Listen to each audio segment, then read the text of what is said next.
What if an entire community of 347 people vanished without a trace, and the government spent a decade pretending they never existed? In March 2013, federal agents arrived at the geographical coordinates 44 degrees, 12 minutes north, 110 degrees, 48 minutes west in rural Montana, a location that should have contained the small town of Black Pines. What they found instead was virgin forest. No roads, no foundations, no evidence that human beings had ever disturbed the soil. But here's what makes this case truly disturbing. Satellite imagery from just 48 hours earlier clearly showed a thriving community with houses, streets, and vehicles. The discovery happened almost by accident. A geological survey team noticed a data anomaly while mapping underground water sources. When they cross-referenced historical records, they found something impossible.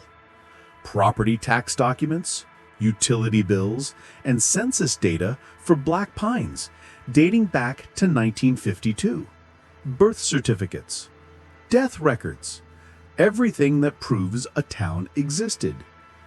But when agents arrived on March 19, 2013, they found only ancient pines swaying in the wind, their roots penetrating deep into undisturbed earth that tree ring analysis dated back over 200 years. The archive was leaked by an anonymous source within the Department of Interior. It contained over 1,200 pages of investigation reports, witness testimonies, and photographic evidence that was immediately classified. What I'm about to share comes from those documents. The government claimed it was a clerical error, duplicate records from another town. But then why did they seal the investigation for 75 years? One detail they couldn't explain: every satellite image of the area between March 16th and March 18th, 2013, was corrupted by the same strange interference pattern. Agent Sarah Patterson was first on scene.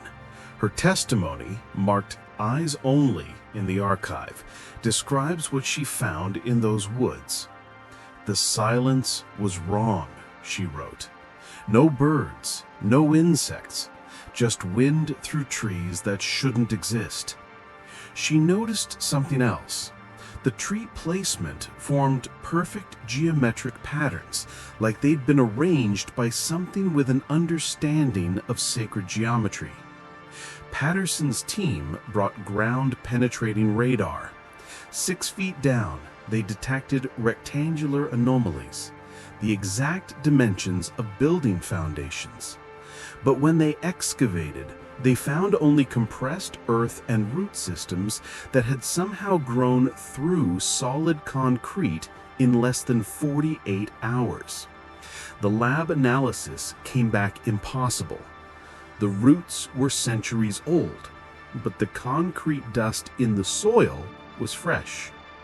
Then Patterson found the first photograph. It was buried 3 feet down, wrapped in plastic that showed no signs of age or exposure.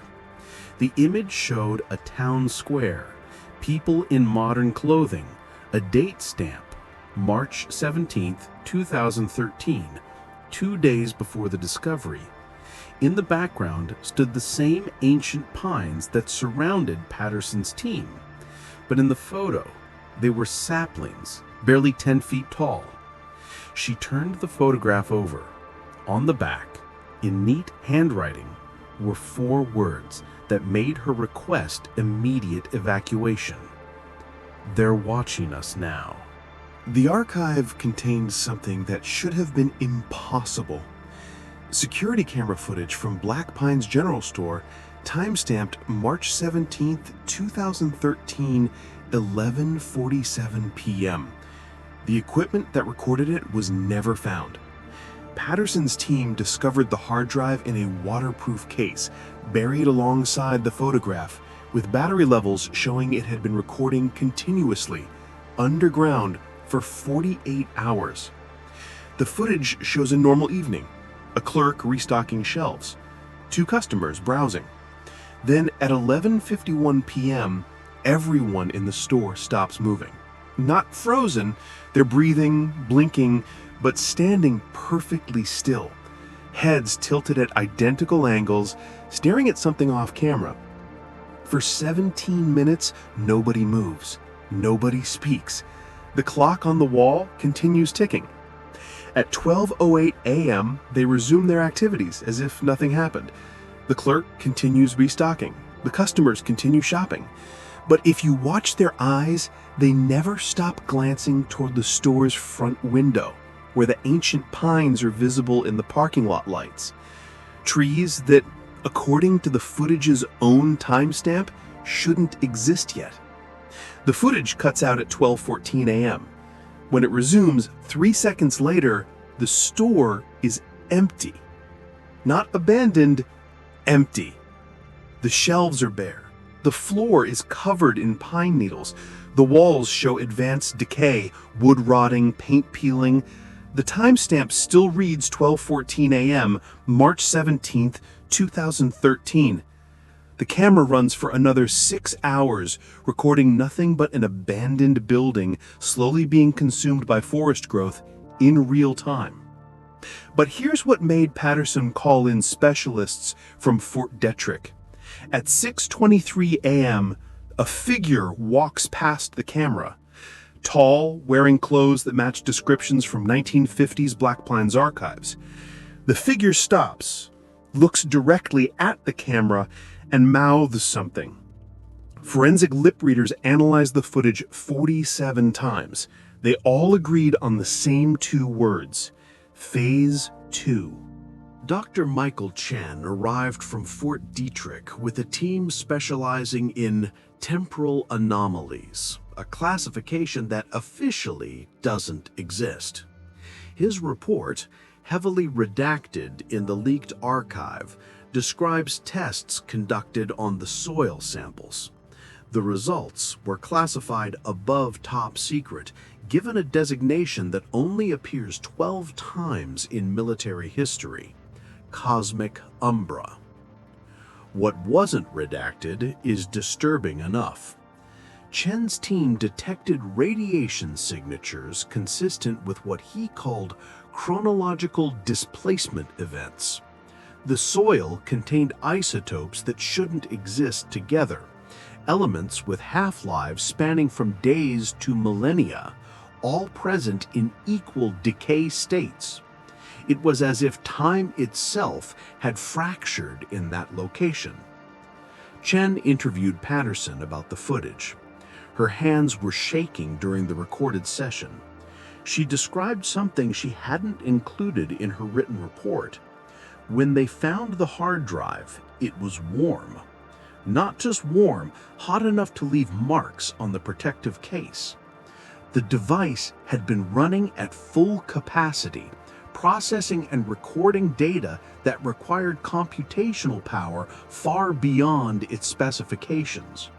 The manufacturer confirmed the model could record for 6 hours maximum. This one had recorded for 48 hours straight and still had 73% battery remaining.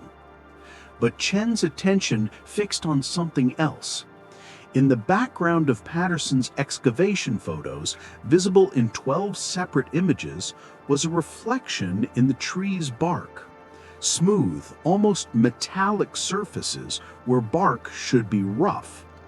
Enhanced analysis revealed they weren't reflections, they were displays. The trees themselves were showing images, street scenes from Black Pines, dated from different decades, playing simultaneously on the trunks, like organic screens. Chen ordered immediate quarantine of the area. His final note in the report, written in handwriting that becomes increasingly erratic, stated, "The trees are not growing through the town is growing into the trees. Recommend immediate." The sentence ends mid-word.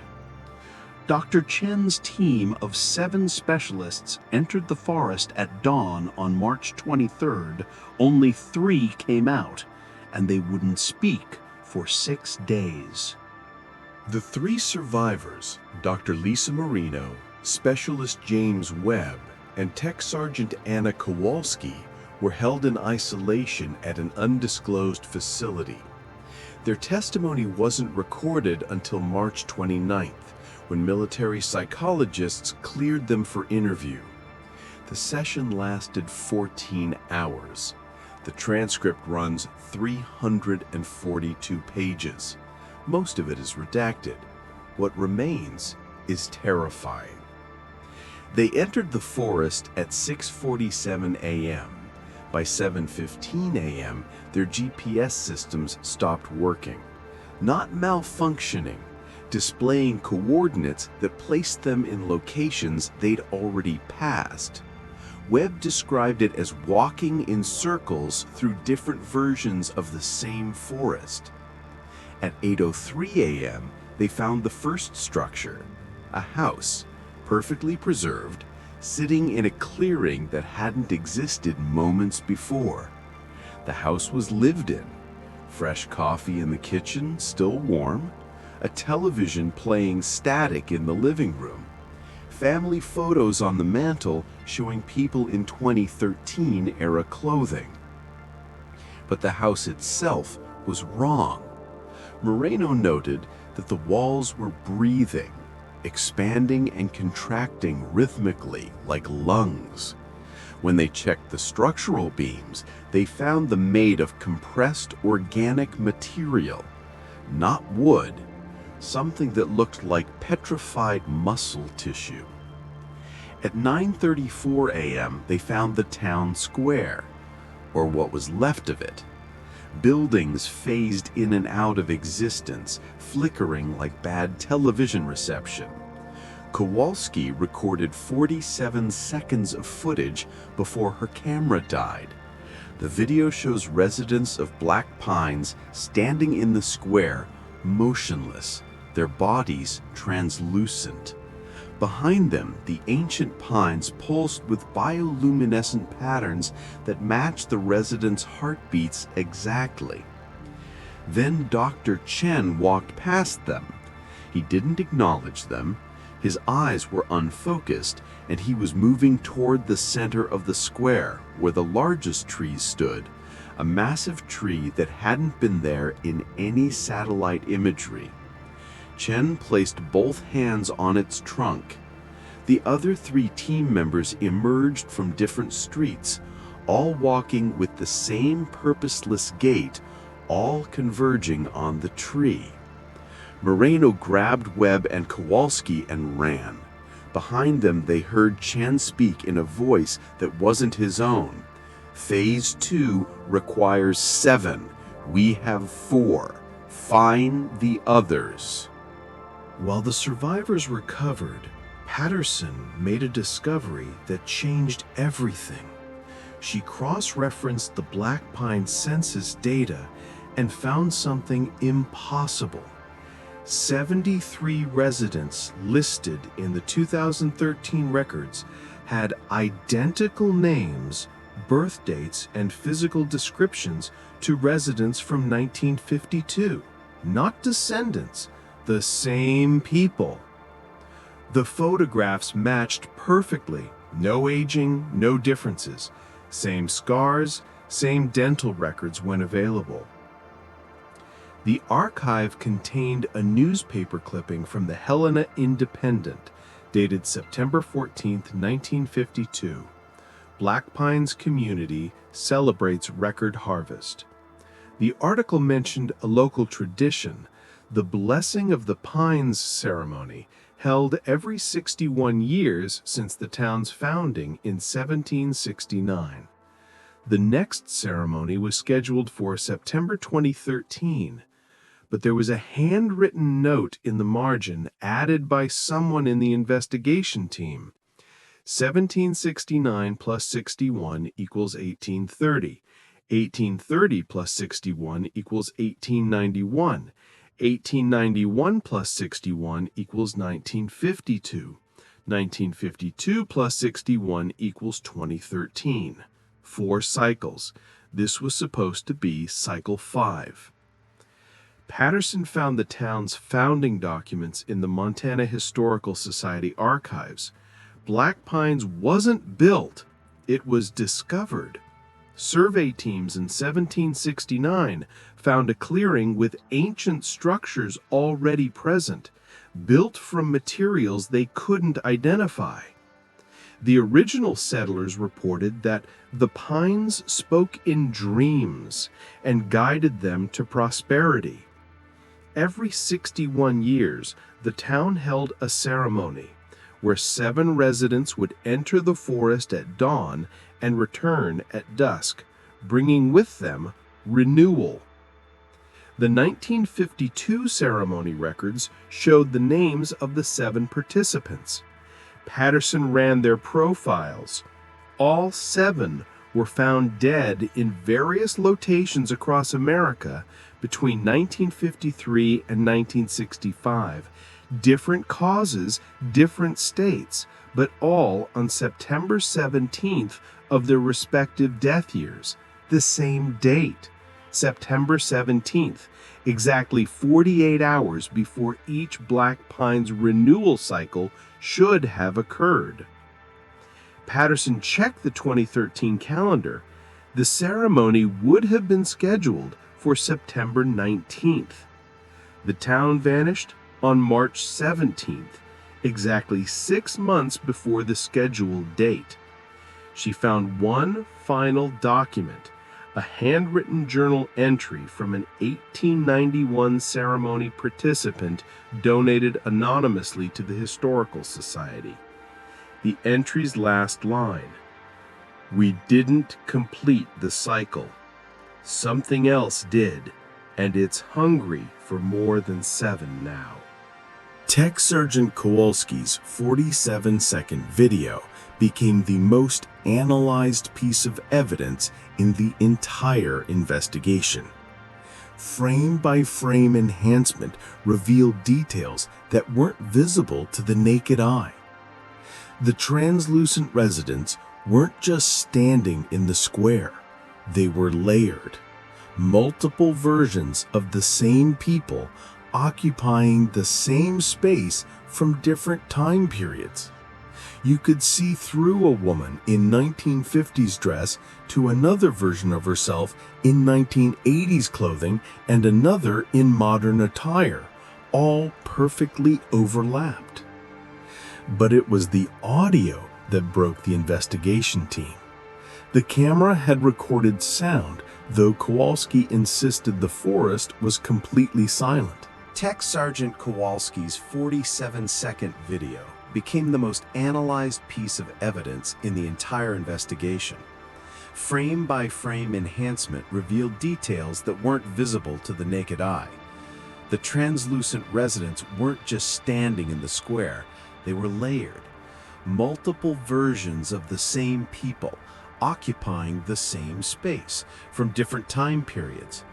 You could see through a woman in 1950s dress to another version of herself in 1980s clothing, and another in modern attire, all perfectly overlapped. But it was the audio that broke the investigation team. The camera had recorded sound, though Kowalski insisted the forest was completely silent.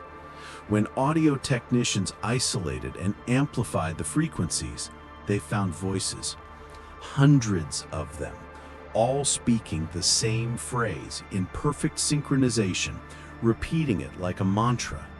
The roots remember, the roots preserve, the roots require. At second 23 of the footage, something moves in the background that none of the survivors reported seeing. A shadow, humanoid but wrong, too tall, limbs bending at impossible angles. It moves between the flickering buildings with deliberate purpose, approaching the translucent residents. When it reaches them, they begin to solidify, gaining opacity and definition. The shadow is feeding them substance, making them real again. Frame 891 shows the shadow turning toward the camera. Enhancement revealed what appeared to be a face, if you could call it that. Multiple faces, actually, layered like the residents, but these faces were screaming. Patterson recognized 3 of them from the 1952 ceremony photographs. The 7 participants who died on September 17th weren't dead. They were part of it now, absorbed into something that had been waiting in those pines since long before 1769. The final frames showed Dr. Chen and the 3 other missing specialists approaching the massive central pine. As they placed their hands on the trunk, their bodies begin to phase, becoming translucent like the residents. But Chen turns his head toward the camera one last time. His mouth moves. Forensic analysis took 6 days to decipher what he was trying to say through the interference. 3 words that made the Department of Defense seal the entire investigation. It knows everything. On April 3rd, 2013, Agent Sarah Patterson requested a meeting with her supervisors. She had made a connection that terrified her. The archive contains the audio recording of that meeting. Her voice is steady, but you can hear the tremor underneath. She had been researching similar disappearances throughout American history. Communities that vanished without explanation, leaving behind conflicting records and impossible timelines. She found 47 cases, all in forests, all near ancient tree growth, all occurring exactly 61 years apart in their respective regions. Different locations, but the same pattern. Thriving communities erased in 48-hour windows, replaced by forests that seem to have existed for centuries. Patterson created a map. When she connected the locations, they formed a geometric pattern, the same sacred geometry found in the tree placement at Black Pines. The pattern was spreading. Each cycle, the affected area grew larger. In 1769, it was one small settlement. By 1952, it was 12 communities across 4 states. In 2013, Black Pines was one of 23 towns that should have experienced renewal ceremonies that September. Patterson's calculations suggested that by 2074, the next cycle, over 300 communities would be affected. By 2135, thousands. She presented another finding that made her supervisors order an immediate lockdown of the facility. Patterson had found genealogical records. The original 7 settlers of Black Pines in 1792 weren't random pioneers.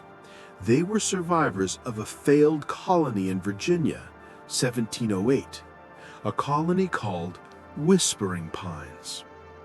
The colony's records describe the same ceremony, the same 61-year cycle, but that ceremony had been interrupted by a British raid. The settlers fled west, and 61 years later, they founded Black Pines. They didn't escape it, Patterson said in the recording. They carried it with them, or it followed them. These things, whatever they are, they're not bound to locations. They're bound to people, to bloodlines. I traced the genealogy of the 2013 Black Pines residents. Every single one descends from those original 7 settlers from 1708. The recording cuts off abruptly. At this point, Patterson's supervisor tried to speak, but there's interference. The same pattern found in the Black Pine surveillance footage. When the audio clears 3 seconds later, Patterson is gone. Security footage shows her standing in the conference room, then flickering like the translucent residence, then vanishing completely. Her last words, barely audible under the interference: "They found me. Check the genealogy database. Check your genealogy. It's not random. It's never been random." Dr. Lisa Moreno was the last surviving member of the Fort Detrick team still willing to speak. After Patterson's disappearance, Moreno was placed in protective custody at an undisclosed location. She spent 3 weeks analyzing every piece of data from the investigation, cross-referencing it with classified research on temporal anomalies. What she discovered was released in a single encrypted document before she too vanished. The document was included in the leaked archive.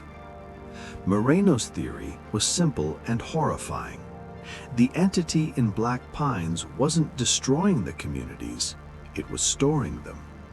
The translucent residents weren't ghosts or echoes, they were living people, existing in a state of suspended temporal flux, preserved within the biological network of the pine trees. The trees weren't just displaying memories on their trunks, they were hard drives, organic data storage containing centuries of human consciousness, experience, and genetic information. The 61-year cycles weren't random. They corresponded to the maximum lifespan the entity could sustain without new input. Every ceremony wasn't a blessing, it was a harvest. 7 people entered. Their consciousness and biological data were uploaded into the network, extending the entity's operational capacity for another cycle. But something went wrong in 2013. Moreno discovered communication logs from Black Pines that had been hidden in the archive. Residents had been reporting strange dreams for months before the disappearance. Dreams of roots growing through their homes, of trees speaking in voices they recognized, of seeing themselves standing in the forest, watching their own houses from between the pines. The entity was preparing for Phase 2, not the absorption of 7, but of all 347 residents. The logs revealed that certain residents tried to leave town in the weeks before March 17th. Their vehicles would start, they'd drive for hours, but GPS tracking showed they never moved more than 3 miles from town center, traveling in perfect circles. The entity had already established a perimeter. When March 17th came, it didn't wait for a ceremony. It took everyone simultaneously. But Moreno's analysis revealed something that made the government's response make sense. The Black Pines residents weren't just randomly selected descendants of the 1708 colony. They had been breeding true. Genetic markers showed deliberate selection over generations, creating a population with specific traits. The entity had been cultivating them, optimizing their genetic material for compatibility with its network. Black Pines wasn't a town, it was a farm. Moreno's final paragraph contained her most disturbing finding. The genealogical database Patterson accessed shows 127,000 Americans with the same genetic markers. They're spread across all 50 states, concentrated in forested regions. If Phase 2 was the harvest of an entire community, Phase 3 will be. The document ends there. Moreno disappeared from protective custody on April 19, 2013. Security footage shows her walking calmly toward the facility's windows, which faced a small grove of pine trees. She placed her hand against the glass. The pines began to glow. The last frame shows her smiling. The leaked archive ends with a classified memo dated September 18, 2024, 11 years after Black Pines vanished. The memo was sent from the Department of Defense to an unknown recipient, marked with the highest security classification ever used in American history, Cosmic Umbra Black. Only 3 copies were supposed to exist. This is the 4th. The memo was brief. Phase 3 has begun. Confirm 847 sites active across North America. Expansion rate exceeds all projections. Recommend full implementation of Protocol Evergreen within 72 hours. Public cover story prepared. Congressional leadership has been briefed and relocated to secure facilities. May God forgive us for what we're about to do. But attached to the memo was something else. A satellite photograph dated September 17, 2024, exactly 11 years and 6 months after Black Pines disappeared. The image shows the Pacific Northwest from orbit. Where cities should be, there are vast stretches of ancient forest. Seattle, Portland, Eugene, all gone. But the forests aren't spreading naturally. They're appearing instantaneously in perfect geometric patterns, consuming urban areas in 48-hour cycles. The population isn't fleeing. There are no refugees, no emergency broadcasts. The cities are being absorbed, just like Black Pines. The archive's anonymous leaker included one final document, a personal note, handwritten, undated. It reads, "My name is James Webb. I was part of the Fort Detrick team. I'm one of the 3 who escaped Black Pines. I've been in hiding for 11 years, moving constantly, never staying near forests, never sleeping more than 3 hours at a time. But I can feel it now. The dreams started 3 weeks ago. I see the roots growing through my walls even though I'm in a desert. I see myself standing among the pines, watching, waiting. I'm uploading this archive because someone needs to know the truth before Phase 3 completes. If you're reading this, check your ancestry. If you trace back to any of the 47 communities I've documented, you're marked. The entity isn't alien, it's ancient. It was here before humans, and it's been waiting patiently for us to multiply, to spread across the continent, to become worth harvesting. The 61-year cycle was training, teaching us to accept it, generation after generation, until we were ready. The government knows. They've known since at least 1952.